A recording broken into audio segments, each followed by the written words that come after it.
This is going to be about the path to lead to World War II. There's really three main political camps. There's democratic nations like the U.S., Britain, and France. People can elect their own leaders. As a result of the Great Depression, there's also a lot of dictatorships that have come about in Europe. I don't want to spend a lot of time on this because we talked about it, like Mussolini, Hitler. Japan's got that kind of authoritarian. They all want to return their country to their greatness. They want to show the other countries how great they are by taking them over. And so you got a lot of countries with a lot of ambition to want to take over other countries. And then you have the Soviet Union. We haven't really talked about much. They've kind of slipped through the cracks. We talked about um, Stalin a little bit, and we said that his whole goal is to and make the Soviet Union an industrial powerhouse, make them a powerful nation through industry. And so we've got these three main groups that are going to play major parts, obviously, in the upcoming war. So the three major causes we're going to look at, one is being the Axis expansion. Now, when I say Axis powers, I'm referring to Germany, Japan, and Italy, and that's going to be coupled with the failure of the League of Nations to act. The Treaty of Versailles is the second reason. I told you we're going to hit on that big time. And then the third reason would be the failure of appeasement, where Hitler's actions go unpunished. And really, those two kind of get lumped together, to be fair. Mussolini's Roman Empire, Japan's Asian Empire, and Germany's Third Reich. They all want to kind of control their own little area of the world, and they want to dominate it and keep that power. We're gonna start with Italy. Mussolini talked about wanting to create a new Roman Empire, wanted to create an empire that was great and that people could return back to the ages when the Roman Empire existed, where they controlled much of the known world. And so Mussolini is going to start this with invading Ethiopia. Mussolini is going to invade Ethiopia for a number of reasons. He wants to control that area because Ethiopia, I don't have a map pulled up, but Ethiopia is essentially gives them an outlet to the sea, the Red Sea. They can have access to the Middle East very easily, the oil fields there. There's all sorts of reasons why I want it, but we also talked about this during the age of imperialism, that Mussolini, if you guys remember way back during we talked about imperialism, there's only one country that was able to, in Africa, that was able to defeat a European power. They were able to defeat Ethiopia, defeated the Italians during that time. And so Mussolini also has kind of an ulterior motive, like, I want to put these guys down because they embarrassed us. I want to show everybody how great of a nation we are now. And so Mussolini's going to take over Ethiopia. The French and the British are going to be opposed to it. We're going to actually, I think we'll probably talk about it, but it's funny how because this is a direct violation of the League of Nations. You cannot invade other countries.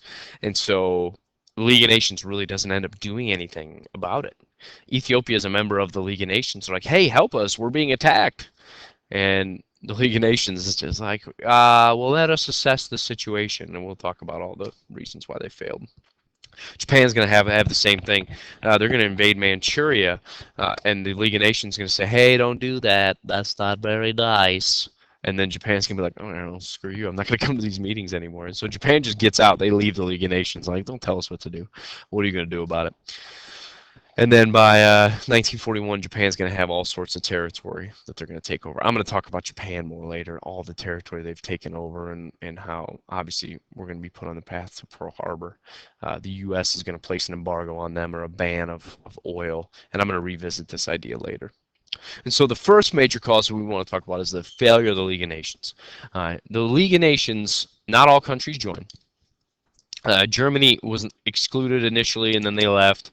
The Soviet Union, I don't remember if they just didn't join. They might have left early too. U.S. didn't join. Japan left early. They were invited, but they left because they didn't like the way they were doing things, or the fact that they were being told what to do. The League had no army. The League had no ability. So, like, when Italy invades Ethiopia, the League's like, hey, don't do that. They impose sanctions, economic sanctions. We're like, okay, we can maybe hurt Italy, but only League members aren't going to trade with Italy. Everybody else can. The U.S. can still trade with Italy. We're not a member of the League of Nations. We can trade with them. You can't tell us what to do. And so that doesn't really hurt them that much because only League members were supposed to not trade. But even them, League members, if it hurt them during the Great Depression, they're like, we're going to still trade with them because they're a big partner of us. And also, they would just take the resources from the area they took over. They're like, okay, don't trade with us oil. We're just gonna get it from the Middle East, or don't, whatever. We'll get resources from the country we took over. Whoa, whoa, whoa, sorry. Uh, and the League really had an inability to act quickly. They would meet. They'd meet only met 4 times a year. They all had to agree on the same course of action. Which, if you've ever had to try to solve a conflict or try to come up with a solution, and everybody, more than two people, trying to figure out a way to do something, it's really tough to get a group of people where everybody's like, yes, this is what we need to do, because everybody's got their own opinions and their own beliefs. And the League just really had no power. Like I said, hey, stop trading with them. Okay, well, Japan, Germany, Italy, they'll all trade with each other. They'll take resources from area that they've taken over. There's nothing the League really could do about it.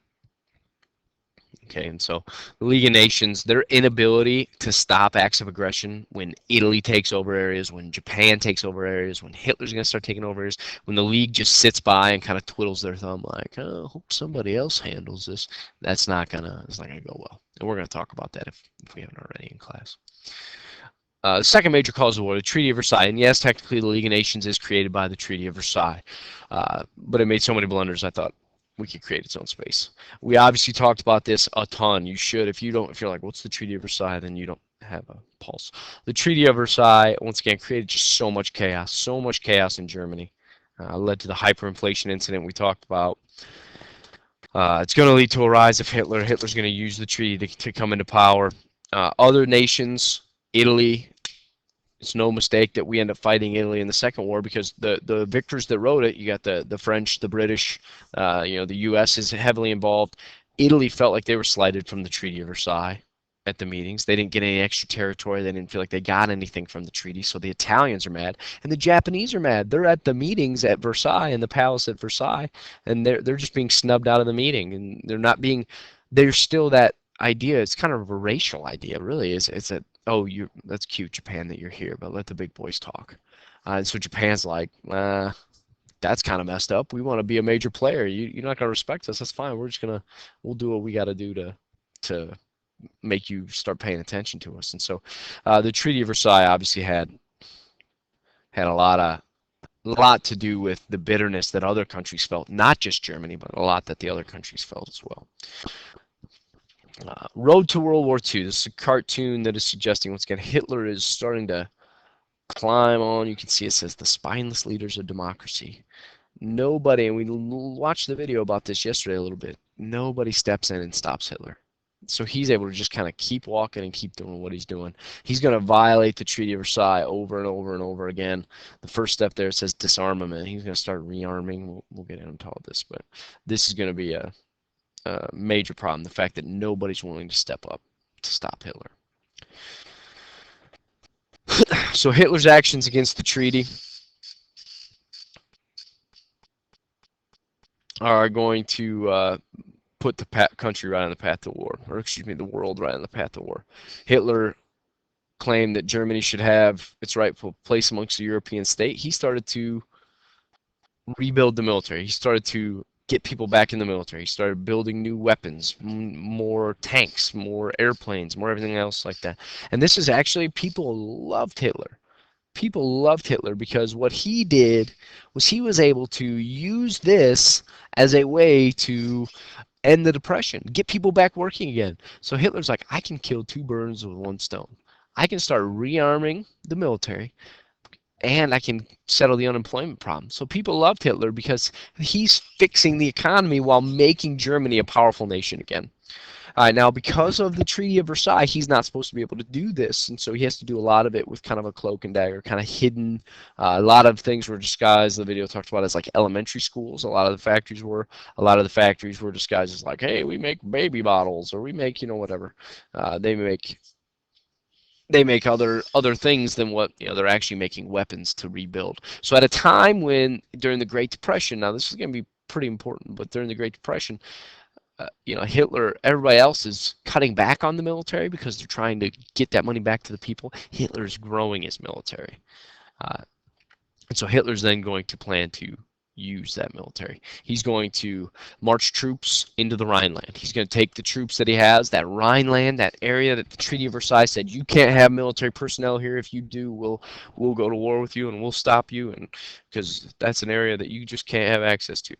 So Hitler in 1936. So the first thing he does against the treaty is he starts to rearm. Because remember, I'm sorry, I forgot to say this. He was only supposed to have 100,000 troops and not a military, not an air force, not a navy. Um, so he starts building all those things. So that's the first way he violates the treaty. Then he's going to take troops into the Rhineland. This was, now the other stuff, the rebuilding the military was in secret. This was the first overt thing that he did. Like, hey, I'm breaking the treaty. What are you going to do about it? And France and Britain did nothing. They just did nothing. They didn't want to get involved because part of the logic is like, yeah, he's just taking troops into his own territory. That's not that big a deal. We don't want to go to war over that. So we'll let him have the Rhineland. That's still Germany. It's not that big a deal. We don't want to risk going to war. And so to them, maybe it's like, okay, well, hey, you shouldn't do that, but that's not that big a deal. To Hitler, he's like, wow, these guys are cowards. I'm gonna keep doing stuff. Like, they didn't do anything to Italy when they invaded. They didn't do anything to Japan when they invaded. That gave Hitler all the confidence in the world that these guys are cowards. I'm gonna start doing my own thing, and I'm gonna start making Germany great again, despite the treaty. The treaty said, part of the treaty also said that you're never allowed to have a union with Austria again. Well, in 1938, Hitler annexes Austria. That's the second main thing he does. Now he's taking over another country. Annexing Austria. Annexing, don't worry if you're like, what is that? Just basically added it to their territory. Just added it to their territory. Hitler wanted to take back land Germany had lost during World War One. Hitler promised Germany would end his expansionist aims, not wanting to risk war with Britain and France. Britain and France is like, all right, that's good. All right, we don't want you to go anymore. And he's like, well, just wait a minute. I want the Sudetenland region of Czechoslovakia. Do I have a map up here? There it is. Here's the Sudetenland region of Czechoslovakia, this little like poop green color, or whatever that is. He's like, there are a lot of German-speaking people in this area. They're, you know, basically, they're Germans. Because remember, we talked about the Treaty of Versailles. It shrunk their borders. Like, those people are Germans. They need to be ruled by a German ruler. And so he wants that territory. Neville Chamberlain, the Prime Minister of Britain, and him meet 3 times, and they form this Munich Agreement where Chamberlain says, all right, we'll give you that region because there are a lot of German-speaking people there, but you can't take the rest. And Hitler's like, Scout's honor. I won't. I promise. Obviously, he's going to take the rest. It's like, you just made a deal with Hitler, man. What do you think's going to happen? Like, he marched troops in the Rhineland. He annexed Austria, said he was done. He's going to take over parts of Sudetenland, say he'll be done and won't invade. Come on. It's pretty obvious what he's going to do. But Chamberlain thought it was the greatest thing. He's like, I've made peace for our time. We're fine. Everything will be good. I also think it's funny that Britain's like, hey, you can have that area of Czechoslovakia. It's like, who do you think you are, Britain, giving territory from another country to Germany? I think that's funny. But in March of 1939, Hitler's going to invade the rest. And they soon realized that he's probably not going to be stopped. And so Hitler's given this area because it's got a lot of German-speaking people, got a lot of resources too that Germany's going to use. And then 6 months later, he's going to invade and take over the rest of Czechoslovakia. They still don't do anything. Like, it's crazy. Like, they still don't do anything. And so that's where it's going to lead to our next major cause of war, the failure of appeasement. All right, appeasement. Whoa. Appeasement is going to be a term that you'll have to know. I'm going to use this word a lot. Granting concessions to an enemy in order to maintain peace. Basically, think of it like a bully. If somebody steals your lunch money, well, if you're just like, okay, here you go. I shouldn't say this because I'm going to get in trouble. I'll just say it. But basically, if you just keep giving in without having there be some kind of repercussion to that person, like, why would they not keep doing it or keep asking for more? If they know that they can get whatever they want from you because all you want to do is maintain peace, they're going to keep doing it. If nobody stands up, like in this case, nobody stands up to Hitler. If somebody would have punched Hitler in the mouth, not literally, but metaphorically, if he takes his troops in the Rhineland and his troops get fired on and they get driven back, maybe Hitler has a whole different idea of like, whoa, these guys, I can't mess with these guys. But instead, they just continue to do nothing. Hitler annexes Austria. They do nothing. Hitler takes over, demands that they give him part of the Sudeten region, and they say, "Oh, okay, yeah, just don't take the rest." And then he takes the rest, and they still don't do anything. It's just crazy to me. They're so afraid. They're so afraid to go to war that they're willing to give Hitler some concessions, hoping that he'll eventually be happy. But they don't know is that he won't be happy till he's taken over the world. They hope that he'll make himself happy eventually, but he's not going to stop until he has complete control. And so appeasement had the reverse effect. Really, all it did was make Hitler more powerful, make him more ingrained to want to just go and take more and more. And so when Hitler invades the rest of Czechoslovakia, he still thinks that these people aren't going to do anything. Like they may not do anything. I'm just going to keep taking stuff. And so after annexing Austria, many people believe Hitler's next move is going to be to invade Poland. However, they're like, now here's the country of Poland here. They're like, if he invades Poland, the Soviet Union will invade, because they'll feel threatened. If Hitler goes into all these areas, if he goes in and takes over all this territory, and then he invades Poland, because in Hitler's book, he talked about taking over the territory from the Russians. He talked about that in his book. He said, I'm going to do this. And so they're like, if the Soviet Union feels like they're threatened by having Poland, then by Hitler taking over Poland, they'll attack. Hitler don't want to mess with the Soviet bear. All right, and so they're like, he's not going to take Poland. But Hitler is much craftier than what people give him credit for. So Hitler, because he believed, once again, and Hitler believed that Poland was taken from them. Remember, their borders shrunk. He believed that Poland rightfully belonged to them. And so Poland, he wanted to take Poland back. And so he's going to do what he can to take that. So Hitler, smart guy, he knows he doesn't want to mess with the Soviets. Not yet. Hitler is going to sign a non-aggression pact with the Soviet Union. All right. Basically, that non-aggression pact is that neither side would attack each other in the event of war. As part of the deal, Hitler promised Stalin part of Poland after he invaded. So basically, they would just divide Poland. Hitler said, hey, I'm going to invade Poland.